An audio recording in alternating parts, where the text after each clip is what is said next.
Muito bem, voltamos a falar direto aqui do Jornal Visão Espírita, da página do Jornal Visão Espírita, tanto no Facebook quanto no YouTube, para mais uma gota do Livro dos Espíritos, mais uma gota de Espiritismo, neste dia que nós vamos falar de três questões, 4, 5 e 6. Provas da existência de Deus. Questões de O Livro dos Espíritos, está aqui, O Livro dos Espíritos. Esse aqui é da editora M. Vamos lá, questão 4, questão 5 e questão 6. A gente vai ler junto e vai fazer aqueles comentários que a gente está acostumado. Vamos lá. Onde se pode encontrar a prova da existência de Deus? Onde se pode encontrar a prova da existência de Deus? Perguntas muito pertinentes, desde aquela época já eram pertinentes, né, quando Kardec as fez. O livro foi publicado em 1857. Também, hoje em dia, ainda é pelo surgimento de muitas pessoas que se dizem ateias. E, bom, a gente já vai comentar isso já. Deixa eu ler a resposta aqui, depois a gente já comenta. Então vamos lá. Onde se pode encontrar a prova da existência de Deus? Resposta: numa máxima que aplicais às vossas ciências. Em algumas outras traduções aparece: num axioma que aplicais às vossas ciências. Não há efeito sem causa. Procurai a causa de tudo o que não é obra do homem, e a razão vos responderá. Axioma eu acho que explicaria um pouco melhor, a tradução ficaria um pouco melhor aqui, né? Num axioma que aplicais às vossas ciências. Axioma é algo que não se necessita provar, porque já é fato. Já é fato, aquela situação já é real, né? Como se fosse um ditado popular, mas já é real. Aqui nessa tradução da M ficou numa máxima que aplicais às vossas ciências. Não há efeito sem causa. Procurai a causa de tudo que não é obra do homem, e a razão vos responderá.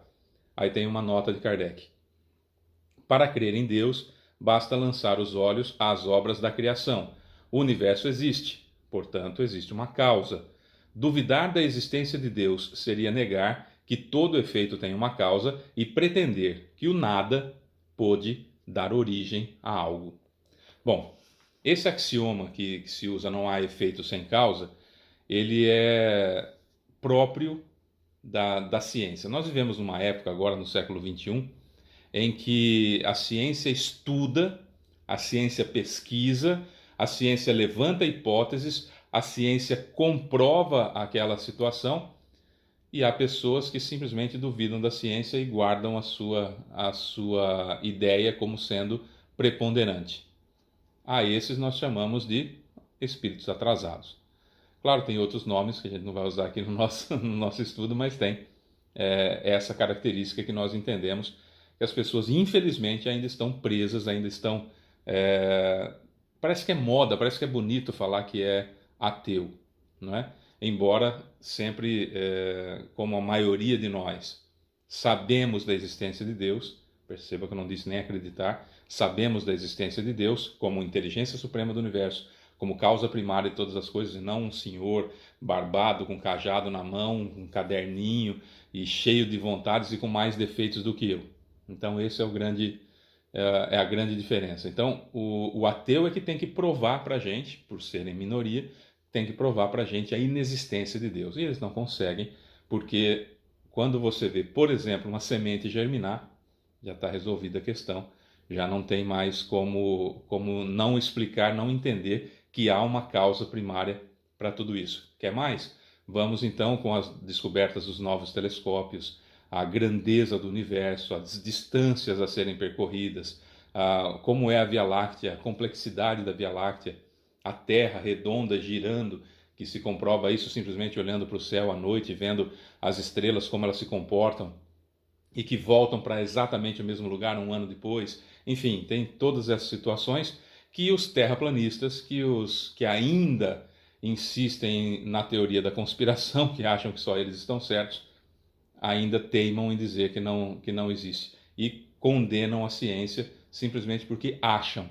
Isso é uma característica de um espírito que ainda não atingiu um grau de evolução suficiente para poder compreender que, na realidade, tudo que existe no universo foi criado por algo, não por alguém. A gente já estudou isso nos vídeos anteriores. Por algo. E esse algo pode se chamar de força infinita, pode se chamar de Deus, pode se chamar do nome que quiser. O fato é que tem um criador, né? E isso é fácil de perceber só olhando. Quem tem olhos de ver, vê. Questão número 5, vamos ver se dá tempo. Que consequência se pode tirar do sentimento intuitivo que todos os homens têm em si da existência de Deus? Repito, questão número 5. Que consequência se pode tirar do sentimento intuitivo que todos os homens têm em si da existência de Deus? Resposta: que Deus existe. Pois de onde lhes viria esse sentimento se não se apoiasse em nada? É mais uma consequência do princípio de que não há efeito sem causa. Aí a questão número 6 tem uma ligação. O sentimento íntimo que temos em nós da existência de Deus não seria obra da educação e produto das ideias adquiridas? Tá, esse instinto, essa coisa intuitiva que a gente tem de Deus não seria tradição que foi passando de pai para filho, etc, etc? A resposta: se assim fosse, por que os selvagens teriam esse sentimento? Pergunta dos Espíritos. Aí tem uma frasezinha de Kardec.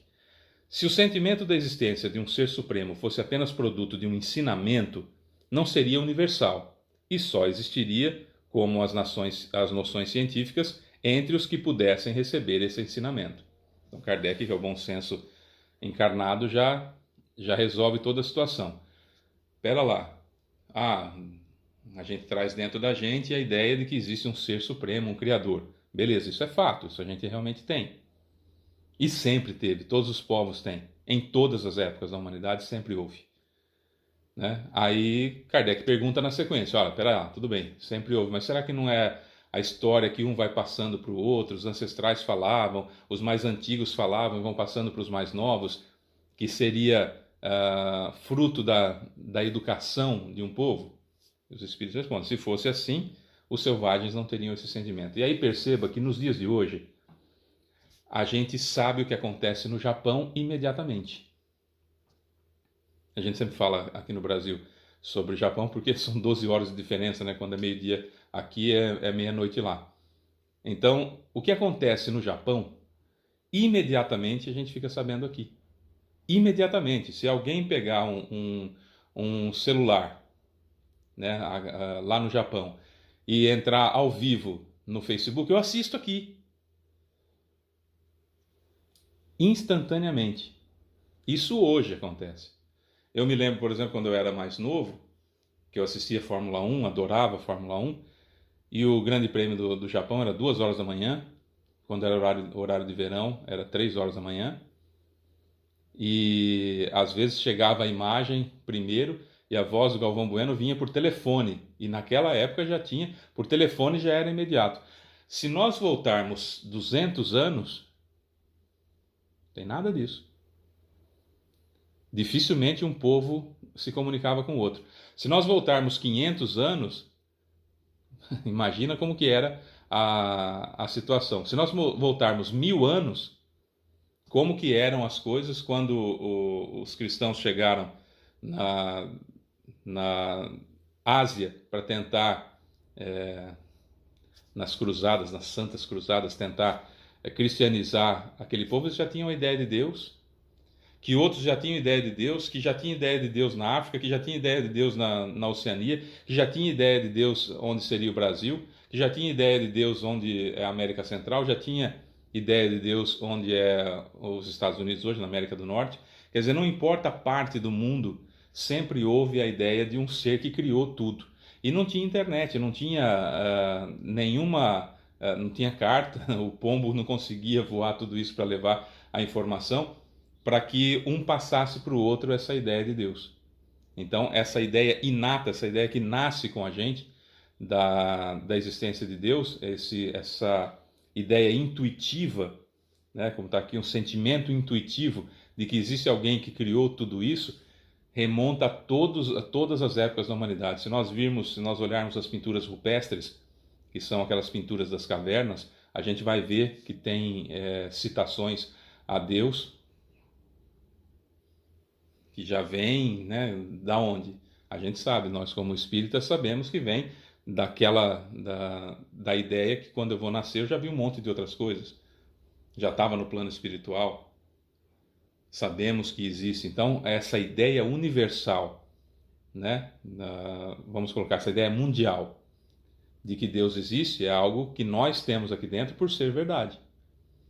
É isso que o Espiritismo vem trazer. Por que é que nós estamos fazendo esse compêndio dessas três questões? Porque a ideia do Espiritismo é justamente facilitar o nosso entendimento, trazer para o bom senso, trazer para o raciocínio. Fé inabalável só é aquela que pode encarar a razão face a face em todas as épocas da humanidade, diz Kardec em O Evangelho segundo o Espiritismo. Fé inabalável só é aquela que pode encarar a razão face a face em todas as épocas da humanidade. Depende da tradução, vamos falar que eu estou acostumado. Fé inabalável só é aquela que pode encarar a razão face a face em todas as épocas da humanidade. Certo? É isso que o Espiritismo traz para a gente, é essa ideia que o Espiritismo traz para a gente, para nós podermos entender que Deus é algo, não é alguém, é algo que em todas as épocas da humanidade sempre existiu essa noção. Quando a gente olha em qualquer coisa que não foi feita pelo homem, evidentemente foi feito por uma inteligência superior que se dê o nome que queira. E quando a gente consegue ver o macrocosmo, além do microcosmo, né, que seriam as mini partículas e tudo mais, com os microscópios extraordinários. Com os telescópios extraordinários se vê o macroscópio. E esse macroscópio, essa grandiosidade do universo, que infinito que é, a gente já falou sobre infinito nos outros vídeos, a gente sabe que existe um Criador, que se chama Deus, Força Suprema do Universo, seja lá o nome que se queira dar, mas que não é um sujeito com uma barba comprida, com um cajado na mão e com mais defeito do que eu, definitivamente, isso não é Deus. Deus é a inteligência suprema do universo, causa primária de todas as coisas, e aí sim. Sou Fábio Pereira, essa é mais uma gota do Livro dos Espíritos, mais uma gota de Espiritismo. Até amanhã.